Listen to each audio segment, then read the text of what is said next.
आज আমি আপনাদের বানিয়ে দেখাবো চিড়ের পোলাও। তার আগে আপনাদের ছোট্ট করে জিজ্ঞেস করে নিই আপনারা সবাই কেমন আছেন।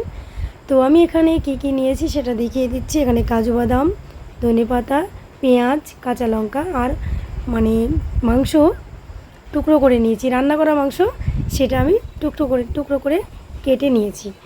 তো যে পাত্রে আমি রান্না করব সেই পাত্রে এখানে আমি ঘি নিয়েছি।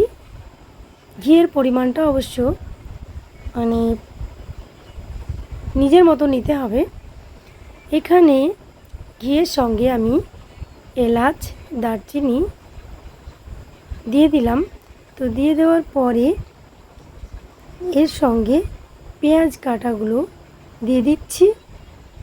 তারপরে যে কাঁচা লঙ্কা কেটে রেখেছি সেটাও এর মধ্যেই আমি দিয়ে দিলাম। তো দিয়ে দেওয়ার পরে এটাকে বেশ ভালোভাবে লালচে করে ভেজে নিতে হবে। একেবারে পুড়ে যেন না যায়, পুড়ে গেলে কিন্তু খেতে ভালো লাগবে না। তাই এটাকে বেশ ধীরে ধীরে ভালো করে ভেজে নিতে হবে। তারপরে এর সঙ্গে আমি কি দেব সেটা অবশ্য লক্ষ্য রাখতে হবে। চিড়ের পোলাওটা বানানো কিন্তু খুবই সহজ, আর যারা জানেন না তাদের কাছে হয়তো একটু কঠিন মনে হবে, কিন্তু দেখে নিলে আর কঠিন মনে হবে না। তো এবার এগুলো যখন লালচে হয়ে গেছে তখন আমি সামান্য হলুদ গুঁড়ো দিয়ে দিলাম, আর তার সঙ্গে আমি এখানে দেব আদা পেস্ট, জিরে গুঁড়ো।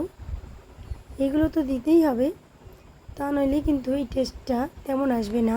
যেহেতু আমি এখানে চিকেন দিচ্ছি, তো এই চিকেনটা দিয়ে এটাকে ভালোভাবে নাড়াচাড়া করে নিতে হবে। আর ভালোভাবে নাড়াচাড়া করে নিয়ে মশলাটাকে তৈরি করে নিতে হবে। তো আমি আদা আর ওই যে বাকি জিরে গুঁড়ো এগুলোও দিয়েছি, সেটা ক্যামেরাতে ধরা পড়েনি। যাই হোক, তখন ক্যামেরাটা অন ছিল না। তো এবার আমি ধনেপাতাও দিয়েছি।